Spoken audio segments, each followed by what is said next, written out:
जातिवादी सामंतवादी मानसिकता के लोगों अपने प्रवृत्ति में सुधार ला दो, नहीं तो हमारी जितनी जनसंख्या है और जितनी तुम्हारी जनसंख्या है, तुम्हारी जनसंख्या के बराबर तो आज हमारे महिलाओं के पेट में बच्चे हैं।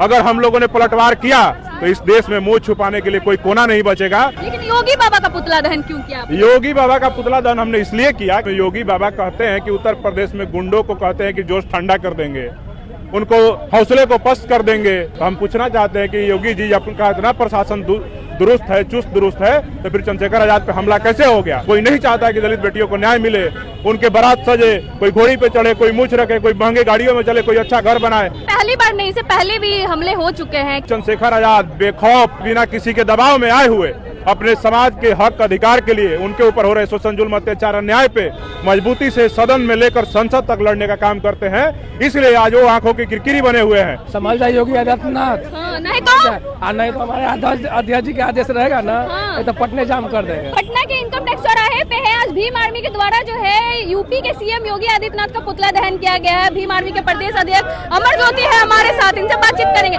क्यों योगी बाबा का पुतला दहन कर दिया? देखिए, उत्तर प्रदेश में कल हमारे नेता चंद्रशेखर आजाद जी मथुरा में जिस प्रकार 2 दलित बहनों का शादी रुकवाने के लिए वहां पे जातिवादी गुंडों ने उनके ऊपर हमला किया, गोलियां चलाई, वहां पे उन परिवार से मिलने जा रहे थे, उनका दुख साझा करने जा रहे थे, तो पूरे मामले की जानकारी लेने जा रहे थे। उस दौरान चंद्रशेखर आजाद जी के काफिले पे वहां जो जातिवादी गुंडे हैं, सामंतवादी मानसिकता के लोग, उनके द्वारा उनके काफिला पे हमला किया। कई गाड़ियों को तोड़ा गया, हमारे कई कार्यकर्ताओं को चोटें आई हैं, पुलिसकर्मी भी घायल हैं। लेकिन हम यही कहना चाहते हैं कि जो लोग सामंतवादी इस प्रकार की घटना को अंजाम दिए हैं, तो वहां पे अगर हमला करने गए थे तो भागने की आवश्यकता नहीं थी मेरे दोस्त। तुम वहां पे रुक जाते, फिर बताते कि भीम आर्मी क्या है, चंद्रशेखर आजाद क्या है, और देख लेते कि तुम्हारे अंदर कितना कुव्वत है कि तुम हमारे नेता पे हमला कर सकते थे।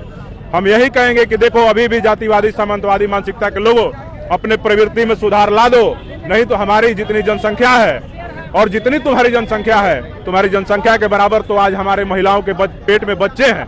अगर हम लोगों ने पलटवार किया तो इस देश में मुंह छुपाने के लिए कोई कोना नहीं बचेगा। और हमको लगता है कि तुम लोग को धर्म परिवर्तन करके फिर से किसी को ईसाई बनना पड़ेगा, किसी को मुसलमान बनना पड़ेगा, किसी को क्रिश्चियन बनना, किसी को सिख बनना पड़ेगा। तो हम यही कहेंगे कि जातिवादी मानसिकता के लोगों अपना मानसिकता सुधार लो।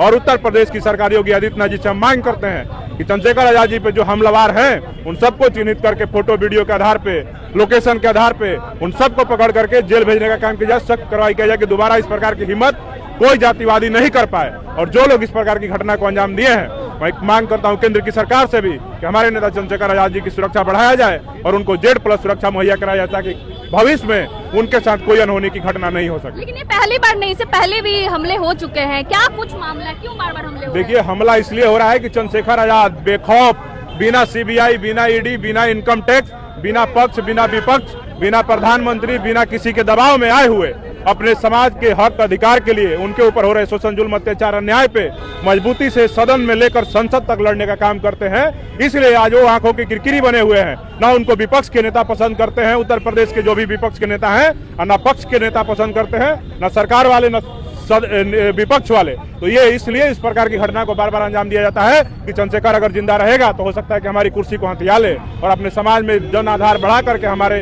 उत्तर प्रदेश का मुख्यमंत्री बन जाए, देश का प्रधानमंत्री बन जाए। इसलिए उनके ऊपर हमला किया जाता है कि इनका जान ले लिया जाए। ना चंद्रशेखर रहेगा, ना हमको डिस्टर्ब करेगा, हम लोग आराम से अपने परिवार की राजनीति करेंगे, हिंदुवाद की राजनीति करेंगे। इसलिए इस प्रकार की घटना को अंजाम दिया जाता है। डर जाएंगे आप लोग अब? देखिए, हमारे नेता हमेशा कहते हैं कि ना हम डरेंगे, ना झुकेंगे, ना रुकेंगे। हम लोग डरने वाले नहीं हैं। हम सब लोग अपने समाज और स्वाभिमान के लिए जान न्यौछावर करना पसंद करेंगे।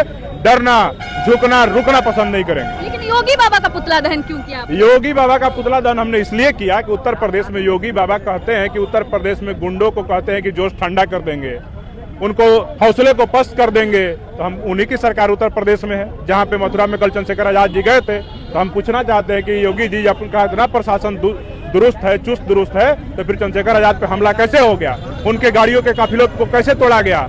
कैसे इस प्रकार की घटना को अंजाम दिया गया? ये सीधे तौर पे दर्शाता है कि उत्तर प्रदेश में कानून व्यवस्था नहीं है। वहां पे दलितों के, बहुजनों के जो मुखर आवाज है उसको दबाने के लिए उत्तर प्रदेश की सरकार, पुलिस प्रशासन सब लोग मिलकर के काम कर रहा है। कोई नहीं चाहता कि दलित बेटियों को न्याय मिले, उनके बारात सजे, कोई घोड़ी पे चढ़े, कोई मूछ रखे, कोई महंगे गाड़ियों में चले, कोई अच्छा घर बनाए, कोई अच्छा कपड़ा पहने। इसलिए जातिवादी लोग इस प्रकार की घटना को बार बार अंजाम देते हैं कि जो तुम्हारा मुखर आवाज है हम उसी को दबा देंगे। पुराने दौर को वापस लाना चाहते हैं, पुराने दौर को वापस लाना चाहते हैं, लेकिन हम लोग अब जग गए हैं। अब पुराना दौर लाना भूल जाए, नहीं तो हमारा इतिहास बहुत गौरवशाली है। भीमा कोरेगांव भी हमारे ऊपर विकल्प है और हमारे ऊपर बाबा साहब अम्बेडकर का बताया 14 अक्टूबर 1956 का भी रास्ता है। तो ये देश के जातिवादी सामंतवादी मानसिकता के लोग समझ लें, नहीं तो कुछ भी हो सकता है। चलिए बहुत बहुत धन्यवाद। दम उतर गया सड़कों पे, योगी बाबा का पुतला दहन कर लिए? एकदम एकदम हाँ हाँ एकदम किए, हाँ एकदम पूर्ण रूप से किए। अच्छा तरह से तो हाँ संभल जाए योगी आदित्यनाथ। हाँ, नहीं तो और नहीं तो हमारे अध्यक्ष जी के आदेश रहेगा ना, हाँ। ये तो पटने जाम कर देंगे। पटना जाम कर देंगे। और उन्हीं का डरने वाले नहीं अरे है। उन्हीं का ना गठबंधन का सरकार है। हाँ। आधा सरकार भाजपा का, आधा सरकार है भीम हमारा। आर्मी डरने वाली नहीं है। नहीं भीम आर्मी डरने वाली नहीं है। एक कहावत है कि जिस ओर जवानी चलती है उस ओर जमाना चलता है। तो जवानी जो है चंद्रशेखर जी की तरफ चल चुका है और ये चंद्रशेखर जी किसी के डराने से डरने वाले नहीं है, रुकने वाले नहीं है। और ये देश में हम लोग एक दिन ऐसा क्रांति करेंगे, एक ऐसा राज लाएंगे, भीम राज वो होगा जिसमें सबको बराबर अधिकार मिलेगा। बहुजनों की आवाज को दबाना चाहती है सरकार। बिल्कुल बिल्कुल, हाँ। बहुजनों में वैसे बहुजनों को दबाना चाह रहे हैं जो खास करके देखेंगे दलित में और भी बहुत से सांसद है जो हनुमान बन बैठे हैं। चिराग पासवान, चाहे जो कोई भी हो, चिराग हो या कोई भी हो, हनुमान बन बैठे हैं। तो वो एक जो दलित है वो गांधी का हरिजन है और दूसरा जो दलित है बाबा साहब का बेटा संतान है, वो अम्बेडकरवादी है। और अम्बेडकरवादी जो है रुकने वाला नहीं है। चलिए रुकने वाले नहीं है। मथुरा में जो है चंद्रशेखर आजाद जो कि नगीना के सांसद है, उनके काफिले पे हमला होता है। उसके बाद जो भीम आर्मी के लोग हैं वो सड़कों पे उतर चुके हैं। लगातार जो है सीएम योगी आदित्यनाथ का पुतला दहन कर रहे हैं। बाकी आपने सुना भीम आर्मी के प्रदेश अध्यक्ष ने क्या कुछ कहा, बाकी आप अपनी राय कमेंट बॉक्स में जरूर दे दें।